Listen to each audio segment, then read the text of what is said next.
Sanjay Sharma and welcome to my YouTube channel. So आज हम बात करने वाले हैं सबसे कॉमन लेकिन परेशान करने वाला दर्द विच इज नी पेन, घुटने का दर्द। सो आमतौर हमने देखा है कि हर दूसरे इंसान को नी पेन की शिकायत रहती है। सो इस वीडियो में हम जानेंगे कि नी पेन कैसे होता है, नी पेन क्या होता है और इसको ठीक करने के लिए हम क्या क्या चीज़ें कर सकते हैं। तो सबसे पहले हम बात करेंगे नी जॉइंट की, जो हमारी बॉडी में सबसे इम्पॉर्टेंट जॉइंट है, क्योंकि आमतौर पर हमारा पूरा बॉडी वेट हमारे नी पर रहता है। चलने फिरने उठने बैठने हर चीज़ में हमारे नी जॉइंट जो है और नी की जो मसल्स है वो काम करती है। चलने फिरने उठने बैठने में दर्द आता है तो हम उस दर्द को बोलते हैं नी पेन। अब ये नी पेन किस वजह से होता है? नी पेन होने की बहुत वजह है। पहला है ऑस्टियोआर्थराइटिस। ऑस्टियोआर्थराइटिस का नाम आप सबने सुना होगा। कोई कहता है घुटने का जॉइंट बढ़ गया, कोई कहता है घुटने का जॉइंट कम हो गया। सबके दिमाग में इस चीज़ के अलग अलग एक्सप्लेनेशन है। लेकिन ऑस्टियोआर्थराइटिस में क्या होता है, जो हमारे नी जॉइंट के बीच का जो कार्टिलेज होता है वो घिस जाता है। उस कार्टिलेज के घिसने के बाद हड्डियां आपस में टकराती हैं, जिस वजह से हमें दर्द होता है। अब अगर बात की जाए गैप बढ़ गया कि गैप कम हो गया, अब जो नी जॉइंट होता है उसमें हमारा 5 mm का गैप होता है। ये नी जॉइंट है और इसमें 5 mm का गैप है। तो ये वियर और टियर, कार्टिलेज के वियर और टियर की वजह से यहाँ का गैप तो कम होगा, लेकिन यहाँ का गैप जो है वो बढ़ जाएगा। तो वियर और टियर, कार्टिलेज का वियर और टियर होने की वजह से ऑस्टियोआर्थराइटिस होता है, जिस वजह से हमारे घुटने में दर्द होता है।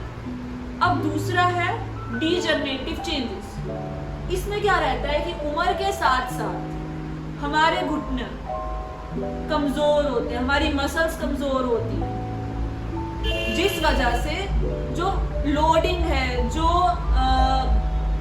हमारी क्षमता है नी की वजन लेने की, वो कम होती जाती है, जिसमें हमारी फोर्सेस बहुत ज़्यादा बढ़ जाती है। जो एक्सटर्नल फोर्सेस होती है वो बहुत ज़्यादा हमारे नी जॉइंट को इम्पैक्ट करती है, जिस वजह से नी जॉइंट का वियर और टियर बढ़ जाता है और हड्डी घिसना शुरू हो जाता है, तो हमें दर्द होता है। तो ये होते हैं डीजनरेटिव चेंजेस। तीसरा होती है ओवर यूज इंजरी और ट्रॉमा।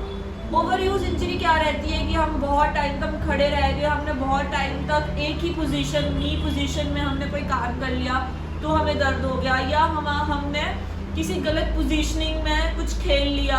जैसे फुटबॉलर्स है, उन्होंने बहुत ज़्यादा फोर्स से किक कर दी तो उनका लिगामेंट टूट गया, स्प्रेन आ गया। तो ऐसी चीज़ों में ट्रॉमा को इंक्लूड किया जाता है, तो उस वजह से भी नी पेन होता है। तो ये 3 कॉमन वजहें हैं नी पेन। अब हम बात करेंगे नी पेन को कैसे मैनेज कर सकते हैं। तो सबसे पहले एक्सरसाइजेस, जो हमारे स्ट्रक्चर टाइट है उनकी हम स्ट्रेचिंग करेंगे और जो हमारे स्ट्रक्चर्स नॉर्मल है उनको हम स्ट्रेंथनिंग पे डालेंगे। सो क्वाड्रिसेप्स मसल की स्ट्रेंथनिंग करेंगे, हैमस्ट्रिंग मसल की स्ट्रेचिंग करेंगे एंड लेटर ऑन हम उसका स्ट्रेंथनिंग भी शुरू करेंगे। हम फंक्शनल ट्रेनिंग कराएंगे नी मसल, सो दैट कि अगर हम किसी ऐसी सिचुएशन में है जहाँ पे हमारा एक्सर्शन बहुत ज़्यादा है, हमारी नी पे फोर्स बहुत ज़्यादा लग रही है, तो हमारा नी जो है वो इम्पैक्ट ना हो और वो बचा रहे, इंजरी से प्रिवेंट हो जाए। सो ये कॉमन मैंने आपको बताया है कि कैसे हम ट्रीटमेंट और प्रिवेंशन कर सकते हैं नी पेन के लिए। नेक्स्ट आता है कि हॉट पैक का यूज़ किया जाए कि कोल्ड पैक का यूज़ किया जाए। अगर आपकी नी में बहुत स्वेलिंग है तो यूजुअली हम कोल्ड पैक रिकमेंड करते हैं, और अगर स्टिफनेस है तो हम रिकमेंड करते हैं हॉट पैक। और नी पेन का ना सिम्टम भी यही होता है कि अर्ली मॉर्निंग स्टिफनेस आ जाना, सूजन बढ़ जाना, पेन बहुत रहना, डल एक रहना। तो ये सब चीज़ें जो है वो नी पेन के सिम्टम्स होते हैं।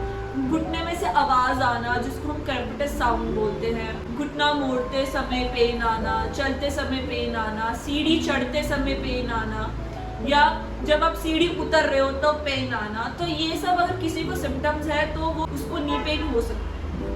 तो ये एक मैंने बहुत ही शॉर्ट और क्लिप्स में नी पेन के बारे में आपको बताया है। नेक्स्ट वीडियो में मैं आपको नी पेन रिलेटेड एक्सरसाइजेस के बारे में बताऊंगी कि आप क्या क्या एक्सरसाइजेस कर सकते हो। सो तब तक के लिए stay healthy and stay active.